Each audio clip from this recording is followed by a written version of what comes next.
La gestion des émotions, un sujet tellement important. Combien de fois est-ce que tu te laisses emporter par tes émotions? Que ce soit en lien avec les gens qui sont autour de toi ou que ce soit contre toi. Dans la vidéo d'aujourd'hui, ce que je vais essayer de faire, c'est de t'expliquer comment mieux gérer tes émotions et surtout t'apporter un outil extrêmement puissant que je pratique personnellement tous les jours pour t'aider à gérer tes émotions. Avant de rentrer dans le vif du sujet, j'ai un cadeau à te faire. C'est une masterclass spéciale que je viens de tourner pour t'apprendre à reprogrammer ton cerveau vers la réussite. Pour pouvoir accéder à cette masterclass, tu trouveras le lien sous la vidéo. Il y a une triade très importante que j'enseigne à tous mes clients en accompagnement individuel qui est ce que tu fais, ce que tu penses, ce que tu ressens. Et ces trois éléments, alors c'est pas le thème de la vidéo d'aujourd'hui, mais ces trois éléments sont interconnectés. Et aujourd'hui, on va s'intéresser plus particulièrement à ce que tu ressens. Je peux te dire quelque chose, c'est que ce que tu ressens va impacter complètement ta vie. À partir du moment où tu vas ressentir des émotions comme la frustration, la peur, la colère, l'angoisse, il y a de fortes chances que la qualité de ta vie ne soit pas maximale. Peut-être que ce sera dans tes liens avec les différentes personnes qui constituent ta famille, peut-être que ce sera dans ton cadre professionnel, peut-être que ce sera avec toi-même où progressivement tu vas te sentir déprimé, ou progressivement tu vas te sentir en manque d'énergie, mais en tout cas, la qualité de tes émotions va définir la qualité de ta vie.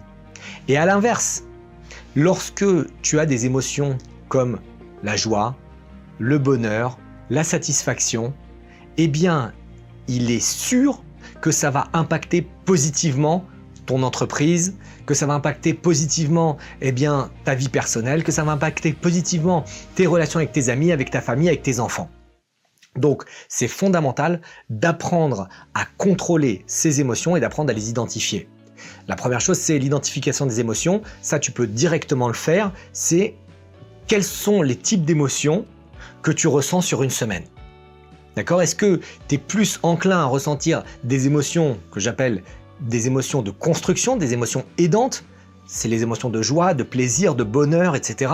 Ou tu es plutôt enclin à ressentir des émotions destructives, comme la colère, la peine, la tristesse, la frustration.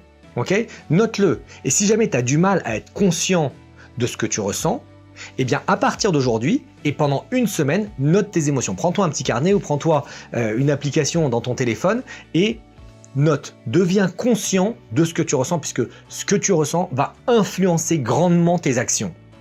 Donc, dès que tu ressens une certaine frustration, bam, tu ouvres ton application et tu notes. Ou tu prends ton carnet et tu notes. Dès que tu ressens de la joie, tu prends ton carnet et tu notes. Et à la fin de la semaine, tu peux faire un calcul sur, quel est mon pourcentage d'émotions de construction par rapport à mon pourcentage d'émotions de destruction. Et tu as bien compris, l'idée, c'est de ressentir un maximum de bonheur, de joie, de plaisir dans sa vie.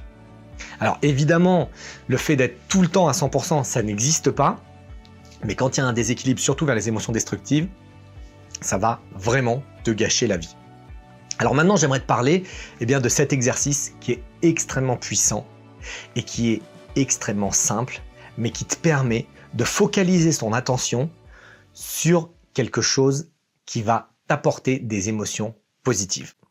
L'exercice, c'est à pratiquer une fois par jour et c'est un exercice où tu vas porter ton attention sur les choses positives qui te sont arrivées la veille. Et tu vas noter toutes les choses positives qui te sont arrivées la veille. Moi, je me suis rendu compte de la puissance de cet exercice lorsque j'étais à l'armée en 2000.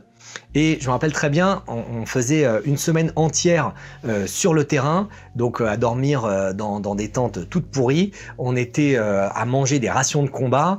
On était dans le froid. Moi, j'ai fait mes classes en période de novembre-décembre. Donc c'était vraiment un moment où il fait assez froid.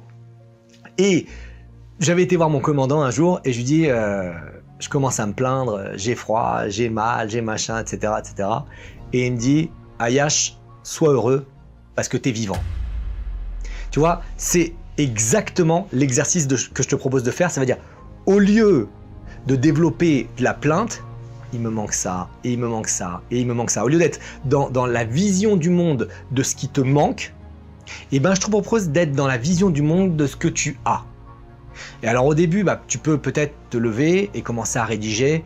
Voilà, je suis content parce que je suis en vie, j'ai de la chance parce que j'ai un toit au-dessus de ma tête, j'ai de la chance parce que il y a le frigidaire que j'ouvre et il y a la nourriture dedans, j'ai de la chance parce que je suis en bonne santé, j'ai de la chance parce que peut-être que tu as l'homme ou la femme de ta vie dans ta vie, j'ai de la chance parce que mes enfants sont en bonne santé, tu vois. Et tu vas commencer à écrire ça et tu vas écrire pendant 5 minutes non-stop.